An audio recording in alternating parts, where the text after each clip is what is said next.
T20 ஒருநாள் கிரிக்கெட்டில் கேப்டனாக சாதிக்கும் ரோஹித் டெஸ்ட் கிரிக்கெட்டில் சொதப்புவது ஏன்? இந்திய கிரிக்கெட் அணியில் சிறந்த கேப்டன் என்றால் அது தோனிதான். தோனி பல்வேறு ICC தொடரின் சாம்பியன் பட்டத்தை வென்று சாதித்து இருக்கிறார். டெஸ்ட் தரவரிசையில் நம்பர் 1 இடத்தை தோனி தலைமையிலான இந்திய அணி பிடித்திருக்கிறது. ஆனால் அப்படிப்பட்ட தோனியை தன்னுடைய கடைசி கிரிக்கெட் அத்தியாயத்தில் ஆஸ்திரேலியா, இங்கிலாந்து போன்ற டெஸ்ட் தொடர்களில் தொடர்ந்து தோல்வியை தழுவி கேப்டன் பதவியிலிருந்து வெளியேறினார்.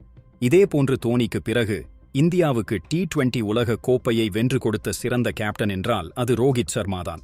அது மட்டுமில்லாமல் 2023ஆம் ஆண்டு 50 ஓவர் உலக கோப்பை இறுதிப் போட்டி வரை இந்தியாவை ரோஹித் சர்மா அழைத்துச் சென்றார்.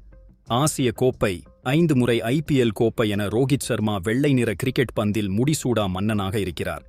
ஆனால் டெஸ்ட் கிரிக்கெட்டில் ரோஹித் சர்மாவால் கேப்டனாக பெரிய தாக்கத்தை ஏற்படுத்த முடியவில்லை. தற்போது ரோஹித் சர்மா கேப்டனாக கடைசி 5 டெஸ்ட் போட்டிகளில் 4 தோல்வியும் 1 டிராவும் பெற்றிருக்கிறார். ஆனால் மறுபுறம் விராட் கோலி வெள்ளை நீர கிரிக்கெட் பந்துகளில் கேப்டனாக பெரிய அளவில் சாதிக்க முடியவில்லை. ஆனால் டெஸ்ட் கிரிக்கெட்டில் இந்தியாவின் சிறந்த கேப்டனாக அவர் விளங்கியிருக்கிறார். இப்படி விராட் கோலியால் டெஸ்டில் சிறப்பாகச் செயல்பட முடிகிறது. ஆனால் T20 ஒருநாள் போட்டிகளில் கேப்டனாக பெரிய அளவில் சாதிக்க முடியவில்லை. அதே சமயம் ரோஹித் சர்மாவால் ஒருநாள் T20 போட்டியில் கேப்டனாகச் சாதிக்க முடிகிறது. டெஸ்டில் அந்த அளவுக்கு ஜொலிக்க முடியவில்லை. இதற்கான காரணம் என்ன என்பதை தற்போது பார்க்கலாம். T20 போட்டிகள் கண் இமைக்கும் நேரத்தில் முடிவடைந்துவிடும். T20 போட்டியில் கேப்டன்கள் மின்னல் வேகத்தில் முடிவை எடுக்க வேண்டும். ஒரு பேட்ஸ்மேன் எப்படி அடிப்பார், அவரை கட்டுப்படுத்த என்ன மாற்றத்தை செய்ய வேண்டும் என்பது குறித்து அடுத்தடுத்து முடிவெடுக்க வேண்டும். மேலும் T20 கிரிக்கெட்டில் ரன்களை கட்டுப்படுத்தினாலே போதும். இதுவே ஒரு நாள் கிரிக்கெட் கேப்டனுக்கு முடிவு எடுக்க மூச்சு விடும் அளவுக்கு நேரம் கிடைக்கும். யோசித்து முடிவு எடுக்க நேரம் கிடைக்கும்.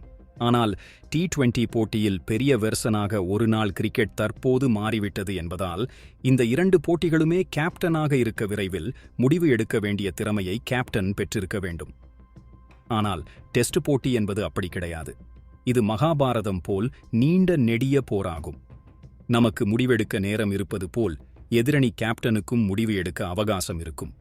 இதனால் நாம் ஒரு யுத்தியை பயன்படுத்த முயற்சி செய்தால் அந்த யுத்தியை உடைக்க எதிரணி கேப்டன் ஆளையும் முடியும். எனவே ஒருவருக்கு ஒருவர் மைண்ட் கேம் ஆடி போட்டியில் வெற்றி பெற வேண்டும்.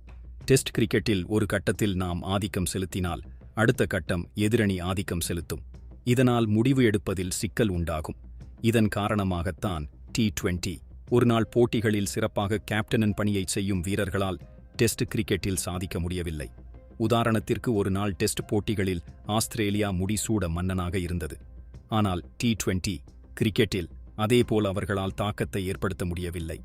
இதற்கு காரணம் T20 கிரிக்கெட் விறுவிறுப்பாக மின்னல் வேகத்தில் நகர்கிறது என்பதால் அந்த வேகத்திற்கு ஈடு கொடுத்து பாண்டிங்கின் போன்றவர்களால் கேப்டன்ஷிப் பண்ண முடியவில்லை. இதனால்தான் தோனி போன்றோர் T20யில் சாதித்தனர். ஆனால் அதே டெஸ்ட் கிரிக்கெட்டில் ஆஸ்திரேலிய அணியை அப்போதெல்லாம் அசைத்து கூட பார்க்க முடியாது. இதனால் கிரிக்கெட்டின் மரபு டெஸ்ட் என்பதால் விவேகமும் அமைதியும் இருந்தால் மட்டுமே டெஸ்ட் கிரிக்கெட்டில் கேப்டன்கள் சாதிக்க முடியும். T20க்கும் ஒரு நாள் போட்டிக்கும் கடிவாளம் போட்டுக்கொண்டு ஒரே திசையில் கேப்டன்கள் செல்லலாம். ஆனால் டெஸ்ட் கிரிக்கெட்டில் 4 பக்கமும் திரும்பி பார்க்க வேண்டும். புதிய முயற்சியை எடுக்க வேண்டும். ஒரு செஸ் விளையாட்டில் வீரர் பொறுமையாக யோசித்து காய் நகர்த்துவது போல் டெஸ்டில் கேப்டன்கள் செயல்பட வேண்டும். இந்த விஷயத்தில்தான் ரோஹித் சர்மா தடுமாறி வருகிறார். ரோஹித் சர்மா கடிவாளம் போட்டுக்கொண்டு ஒரே மாதிரி ஸ்டைலில் பயணப்படுகிறார். ஆனால் விராட் கோலி இந்த விஷயத்தில் மாறுபட்டு வித்தியாசமான முயற்சியை செய்கிறார். இதனால்தான் டெஸ்டில் ரோஹித் சர்மாவால் கேப்டனாக சாதிக்க முடியவில்லை. இது குறித்து கருத்து தெரிவித்துள்ள அப்போதைய PCCI தலைவர் கங்குலி, ரோஹித் சர்மா ஒரு நாள் T20 போட்டிக்கு சிறந்த கேப்டனாக இருந்தாலும் விராட் கோலி தான் டெஸ்ட் போட்டியில் கேப்டனாக தொடர வேண்டும் என்பதில்தான் தீவிரமாக இருந்தேன்.